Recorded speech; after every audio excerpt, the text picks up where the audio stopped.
प्रधानमंत्री नरेंद्र मोदी के dream project smart city में ग्वालियर भी शामिल है। स्मार्ट सिटी कॉरपोरेशन ग्वालियर में यूं तो कई करोड़ रुपए के विकास कार्य करा चुके हैं, कई प्रोजेक्ट पर काम हो रहा है। आज हम मुलाकात करते हैं स्मार्ट सिटी कॉरपोरेशन की कमान संभाल रही सीईओ नीतू माथुर से और उनसे जानेंगे क्या है ग्वालियर को लेकर उनका विजन। मैं सबसे पहला सवाल मेरा ये रहेगा कि स्मार्ट सिटी का जो काम है मैम, वो मुख्य बाजारों और मार्गों पर ही दिख रहा है, ऐसा क्यों?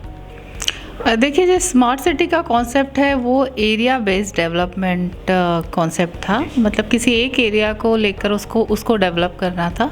तो इसमें सबसे पहले जो हमारा एरिया जो सिलेक्ट हुआ था वो बाड़े का एरिया था।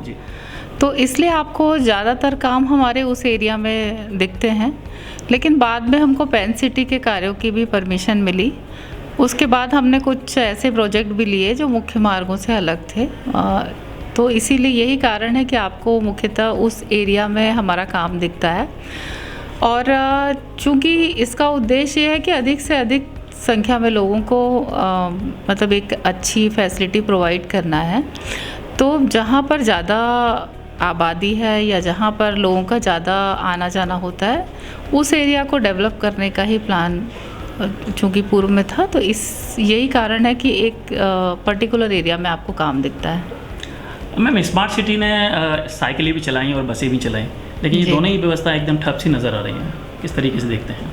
हाँ, ये बड़ी विडम्बना है कि पर्यावरण को दृष्टिगत रखते हुए एक पब्लिक बाइसिकल का एक प्रोजेक्ट लिया गया था। साथ ही शहर की ट्रांसपोर्ट सेवा को भी विकसित करने के लिए एक ये प्रोजेक्ट लिया गया था। तो साइकिल का जहाँ तक है कि साइकिल में कुछ समय तक तो लोगों ने रुचि ली, लेकिन बाद में जो हमारे वेंडर ने भी ठीक से काम नहीं किया और लोगों ने भी इतनी रुचि नहीं दिखाई साइकिलिंग में। बहुत चूँकि एक उसमें एक ये भी कारण रहा शायद शहर का जो मौसम जो बहुत एक्सट्रीम रहता है, कभी बहुत अधिक ठंड या गर्मी बहुत रहती, तो एक गर्मी का जो समय है वो उस समय पे साइकिलें जनरली नहीं चलती। तो अब हम लोगों ने उसको टर्मिनेट कर दिया है वेंडर को अनुबंध की शर्तों का उल्लंघन करने पर। तो हम लोग कोशिश कर रहे हैं कि उसमें अब फिर से हम लोग कुछ इम्प्रूवमेंट करके किसी अन्य वेंडर के माध्यम से और लोगों को जिसमें ये प्रेरित भी किया जाए, क्योंकि साइकिल चलाना केवल एक बिजनेस नहीं है, एक अवेयरनेस का भी उसमें बहुत ज़रूरी एक एस्पेक्ट है। तो जितने ज़्यादा लोग अपने हेल्थ के लिए और पर्यावरण के लिए सोचेंगे, उतना ही ज़्यादा प्रोजेक्ट सक्सेसफुल होगा। तो अभी हम लोग कुछ प्लान कर रहे हैं। जहाँ तक सिटी ट्रांसपोर्ट की बात है, बस की बात है, तो निश्चित रूप से हम लोग का ये प्रोजेक्ट इतना सफल नहीं हुआ। मैं पूरी तरह से असफल इसलिए नहीं कहूँगी कि इसमें दो तरह के जो बस सर्विसेज थी, दो तरह की बसेस थी। एक तो जो इंटरसिटी चलना था वो, और एक इंट्रासिटी। तो इंटरसिटी बसें काफ़ी अच्छी चल रही हैं और उसमें पर्याप्त में राइडरशिप भी मिल रही है, पैसेंजर काफ़ी अधिक मात्रा में आ रहे हैं। लेकिन जो हमारी इंटरसिटी है वो एग्जैक्टली क्या कारण रहा ये नहीं, मतलब कई सारी चीज़ें, कई सारे फैक्टर थे उसमें, तो वो उतना नहीं चल पा रहा। उसके लिए भी हम लोगों ने आज ही हमारा मतलब एक मीटिंग थी, उसमें हम लोगों ने कोशिश कर रहे हैं कि कुछ अल्टरनेट रूट्स उस वेंडर को दिए जाएं जहाँ पर ज़्यादा पैसेंजर मिल जाए। तो अभी हम लोग जो नया डेवलप हो रहा है एरिया, कलेक्ट्रेट वाला का एरिया है, दीनदयाल नगर, शताब्दीपुरम, रेलवे स्टेशन, इस तरह के एरिया जहाँ पर लोग ज़्यादा संख्या में जाते हैं, तो वो उसके लिए और वेडनेसडे को उसके साथ एक मीटिंग भी रखी है। तो हम लोग कोशिश कर रहे हैं कि जो हमारे प्रोजेक्ट बहुत अच्छे नहीं चले, लेकिन हम उसको फिर से लाइन पे लाके और शहर को के जो निवासी हैं उनको एक बेटर फैसिलिटी प्रोवाइड करें। नागरिकों के लिए बुनियादी सुविधाएं मिल सकें, इसके लिए क्या किस तरीके से प्रयास किए जा रहे हैं? देखिए, ये दो चीज़ें अलग हैं। स्मार्ट सिटी और नगर निगम एक नगरीय प्रशासन के दो भाग हैं। बुनियादी सुविधाएं जो जनरली होता है उसका काम नगर निगम के हिस्से में होता है। स्मार्ट सिटी एक अलग प्रोजेक्ट है जिसमें कुछ अच्छे बड़े प्रोजेक्ट लिए जाते हैं, जो कि उद्देश्य रहता है कि दूसरे शहर भी उसको रेप्लिकेट कर दें। लेकिन हमारे यहाँ कुछ बुनियादी सुविधाओं से रिलेटेड भी प्रोजेक्ट लिए गए हैं।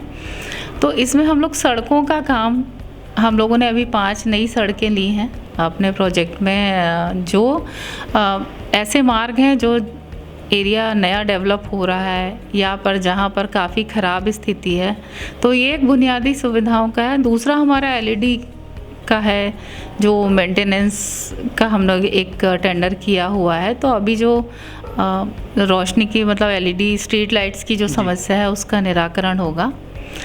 कुछ हमने पार्क्स डेवलप किए हैं, नगर निगम के जो पुराने पार्क्स थे उसको हम लोगों ने रीडेवलप किया, कुछ प्लेग्राउंड्स डेवलप किए हैं। इस तरह के हम लोगों ने कुछ शहर की और रोड्स भी बनाई हैं। तो शिक्षा के क्षेत्र में भी हम लोग अभी एक स्कूल बना रहे हैं, एक हम बस स्टैंड बना रहे हैं, जो आप सबको पता है कि इंटर स्टेट बस टर्मिनल है। तो ये सब बुनियादी सुविधाओं से ही रिलेटेड चीज़ें हैं। तो अभी ये चीज़ें अभी ऑन गोइंग है। जब ये कंप्लीट हो जाएंगी तो निश्चित रूप से शहर को इसका लाभ मिलेगा। मैम, स्मार्ट सिटी को विकसित करने के लिए कुल 58 परियोजनाएं लागू की गई थी, तो इनमें से कितनी परियोजनाएं ऐसी हैं जो पूर्ण हो चुकी हैं और कौन कौन सी परियोजनाएं जो पूर्ण नहीं हो सकी हैं, क्योंकि उनकी समय सीमा भी लगभग एक वर्ष और बढ़ा दी गई है, क्योंकि जून माह में उसका एंड था। तो उस विषय में क्या कहेंगे? लगभग 10 प्रोजेक्ट हैं हमारे जो अभी ऑन गोइंग हैं, जिसमें हमारे 8 ही प्रोजेक्ट ऐसे हैं जिसमें जो अभी काम चल रहा है। बाकी शेष प्रोजेक्ट छोटा मोटा काम बचा हुआ है जो लगभग इस मंथ में या नेक्स्ट मंथ में कंप्लीट हो जाएंगे। तो ये आप सही कह रहे हैं कि जून 24 में इसका कार्यकाल ख़त्म होने वाला था स्मार्ट सिटी का, लेकिन अभी गवर्नमेंट ऑफ इंडिया ने 1 वर्ष का काम मतलब एक समय बढ़ा दिया है उसकी अवधि। काम पूरा नहीं होने का मुख्यतः रीज़न ये हुआ कि काम हमारे लेट स्टार्ट हुए। जैसे हमारा इंटर स्टेट बस टर्मिनल जो है, जो एक बड़ा प्रोजेक्ट है, उसका काम अभी जनवरी में ही शुरू हुआ। तो और इसका प्रोजेक्ट का जो अवधि है लगभग 1 से 1.5 साल है, और इतना बड़ा प्रोजेक्ट बहुत कम समय में हो भी नहीं सकता था। तो एक ये कारण रहा। दूसरा हमारा एक प्रोजेक्ट था जो स्मार्ट हमारी रोड्स बननी थी, उसके साथ एक मल्टी लेवल कार पार्किंग थी और पेडेस्ट्रियनाइजेशन का काम था। तो पेडेस्ट्रियनाइजेशन का काम भी हमारा कंप्लीट हो जाएगा। स्मार्ट जो रोड्स थी उसमें हम कुछ हिस्सा बना पाए, क्योंकि शहर की पुराना शहर है तो पुरानी पाइपलाइनें हैं, कुछ नई भी डल गई। तो उसको करने के कारण स्मार्ट रोड के जो कंपोनेंट थे वो बनाना संभव नहीं हो पा रहा था। तो अभी हमने करीब 5 किलोमीटर ही बनाया है, और उसके बाद हमने उन रोडों के स्थान पे और दूसरी रोड्स ले ली हैं जो राशि बची थी। बाकी जैसे मैंने बताया कि मल्टी लेवल कार पार्किंग है, वो अंडरग्राउंड है और 3 बेसमेंट वाला है। तो वो भी एक बड़ा काम था, लेकिन चूँकि अभी अवधि बढ़ गई, फिर भी मैं इसमें ये भी क्लियर करना चाहूँगी, हालांकि वो जून तक कार्यकाल समाप्त हो रहा था, लेकिन ऐसा नहीं था। जो प्रोजेक्ट ऑन गोइंग थे वो हमको कंप्लीट करना ही थे, और उसके लिए शासन से ये भी निर्देश आया था कि हम अपने को सेल्फ सस्टेनेबल बनाएं। तो उस तरह से एक प्रोग्रेस में कुछ कमी नहीं थी, और हम लोग कोशिश कर रहे हैं कि इस टाइम लिमिट जो एक्सटेंडेड टाइम लिमिट है उसमें ये सारे जो महत्वपूर्ण प्रोजेक्ट है वो सारे कंप्लीट हो जाएं। तो ये थी स्मार्ट सिटी कॉरपोरेशन की सीईओ नीतू माथुर।